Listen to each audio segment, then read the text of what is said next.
How did this $8 bowl of ramen become Japan's 1,000 yen problem? You already know the bowl.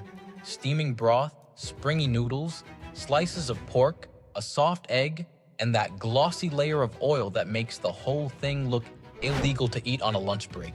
Hot, rich, and dangerously comforting. At first, it looks like ramen is trending because people love Japanese comfort food. Then the price started becoming the story. Ingredients got expensive, energy bills climbed, wages rose. Customers still expected ramen to stay cheap. By the end, you'll see why one of Japan's most affordable meals became a price problem that forced ramen shops to choose between raising the bowl or closing the door. Before we get to the price problem, let's quickly explain what ramen actually is. For those who don't know, ramen is a Japanese noodle soup built around broth, wheat noodles, tare seasoning, oil, and toppings like pork, egg, scallions, seaweed, or bamboo shoots. That simple structure is why it can change so much. A bowl can be shoyu, miso, shio, tonkotsu, spicy, clear, heavy, local, cheap, or luxury depending on where you are. But in Japan, ramen became more than a bowl of noodles. It became fast, filling, affordable comfort food. And that identity is exactly why the price problem hurts so much. Let's look at why ramen became so hard to raise prices on. Ramen is not just popular because it tastes good. It is popular because it feels dependable. You can walk into a shop, order quickly, eat something hot and filling, and leave without feeling like you just made a financial decision. That is a big part of the culture around it. Ramen shops are often small, focused, and built around repetition. The broth simmers for hours. The noodles have to be right. The tare has to carry the flavor. The toppings have to feel generous without making the bowl too expensive. You can see why customers became attached to the price. For decades, ramen was supposed to be the meal that stayed within reach.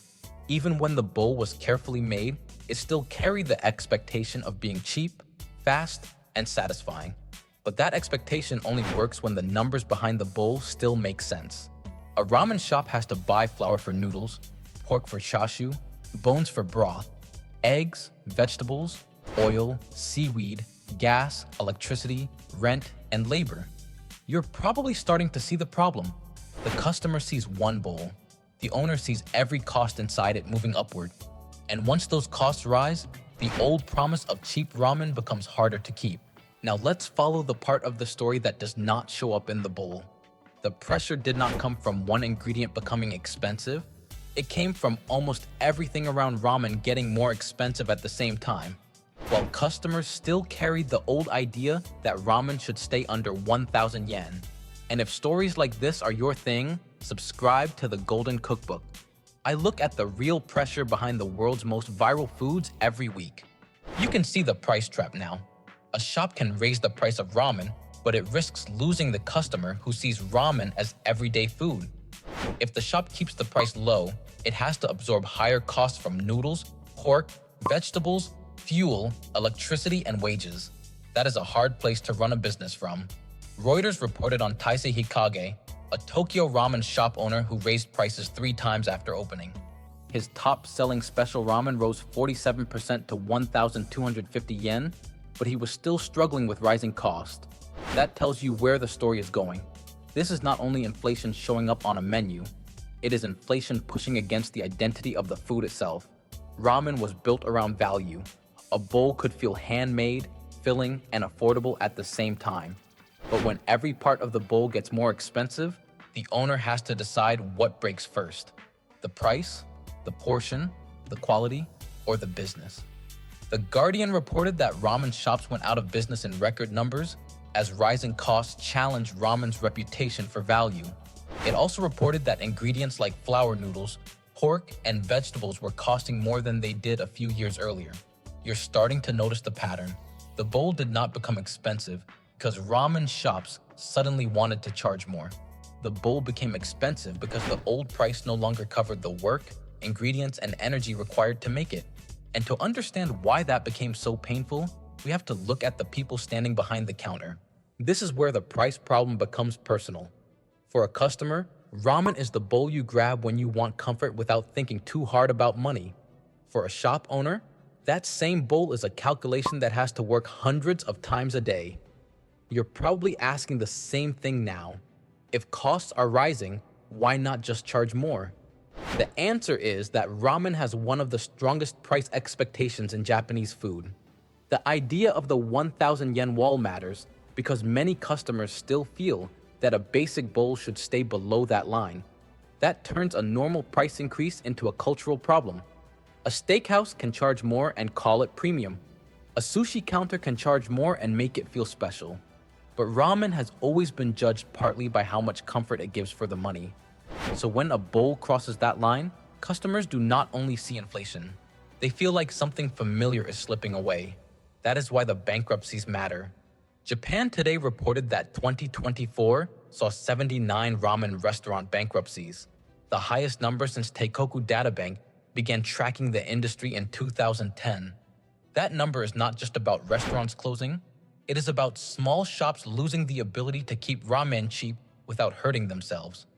The Guardian reported on Takatoyo Sato, a manager in Tokyo's Shinbashi area, whose soy-based ramen rose from 780 yen in 2021 to 950 yen. That still kept the bowl under 1,000 yen, but barely. You can feel the pressure in that number.